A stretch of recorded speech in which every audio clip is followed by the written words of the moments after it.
নমস্কার বন্ধুরা, মিতা কিচেনে তোমাদের সবাইকে স্বাগত। আজ আবারও এক নতুন রেসিপি নিয়ে তোমাদের কাছে চলে এসেছি।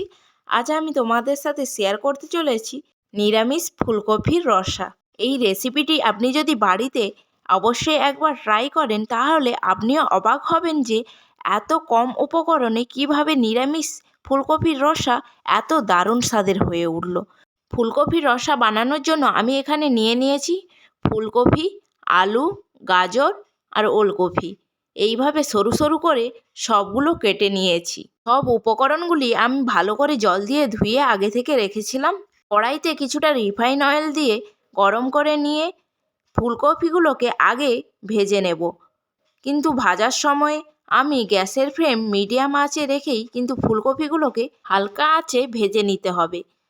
আমি ফুলকপির মধ্যে সামান্য পরিমাণ লবণ আর হলুদের ব্যবহার করেছি। এরপর মিডিয়াম আঁচে রেখেই ফুলকপিগুলোকে ধীরে ধীরে ঢাকনা চাপা দিয়ে কিন্তু 10 থেকে 15 মিনিট ধরে ভালো করে সেদ্ধ করে ভেজে নিতে হবে। ফুলকপি যতই ভালো করে ভাজবে ততই কিন্তু ফুলকপির টেস্ট হবে। তাই ফুলকপি কিন্তু অবশ্যই এইভাবেই ভাজবেন। তাড়াহুড়ো করে আঁচ বাড়িয়ে কিন্তু ফুলকপি ভাজলে চলবে না। আমার ফুলকপিগুলো ভালোভাবে ভাজা হয়ে গিয়েছে, একটা পাত্রের মধ্যে তুলে রেখে দিলাম।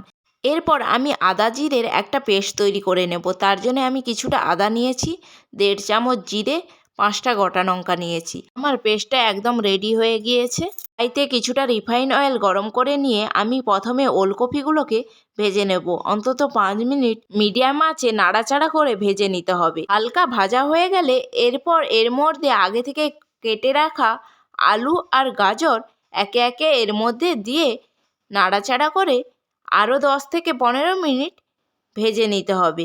এর মধ্যে স্বাদ মতন লবণ আর হলুদ দিয়ে দিলাম। ভাজা হয়ে গেলে একটা পাত্রের মধ্যে তুলে রেখে দিতে হবে। আমি কড়াইয়ের মধ্যে অল্প কিছুটা তেল দিলাম, কারণ আগে থেকে সব সবজিগুলোই আমি তেলে ভেজে রেখেছিলাম বলে রান্নার সময় কিন্তু আমি অল্প তেল দিয়েই রান্না করব।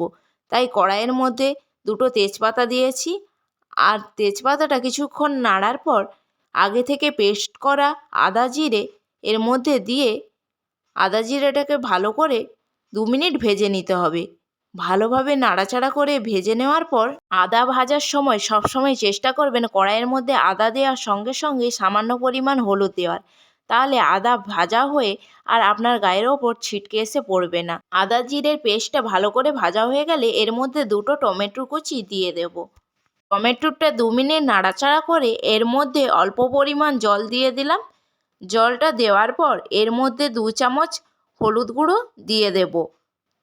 কিছুক্ষণ ফোটানোর পর এর মধ্যে আগে থেকে ভেজে রাখা ওলকপি, আলু আর গাজর এর মধ্যে দিয়ে দেব। ফুলকপিটা কিন্তু পরে দেব। আলু ওলকপি সিদ্ধ হওয়ার পর ফুলকপিটা এর মধ্যে দেব। সবজিগুলো কড়াইয়ের মধ্যে দেওয়ার পর আরও 2 মিনিট ভালোভাবে নাড়াচাড়া করে সেদ্ধ হওয়ার মতো কিছুটা পরিমাণ জল দিয়ে ঢাকনা চাপা দিয়ে 10 থেকে 15 মিনিট ধরে ভালোভাবে আলু ওলকপি আর গাজরটাকে সেদ্ধ করে নেব। সেদ্ধ হয়ে গেলে এর মধ্যে সামান্য পরিমাণ আমি লবণের ব্যবহার করেছি। লবণটা আপনারা আপনাদের পরিমাণ মতো ব্যবহার করবেন। ফুলকপিটা আমি আগে থেকে সেদ্ধ করে ভেজে রেখেছিলাম বলে নামানোর 2 মিনিট আগে ফুলকপিটা ঝোলের মধ্যে দিয়ে দেব। এরপর নামানোর আগে ধনেপাতা কুচি দিয়ে দিলাম। এবার 2 মিনিট ফুটানো হয়ে গেলেই রেডি হয়ে যাবে নিরামিষ ফুলকপির রসা। অবশ্যই বাড়িতে একবার ট্রাই করবেন। না ট্রাই করলে আপনি খুবই মিস করে যাবেন দারুণ স্বাদের এই ফুলকপির রসা।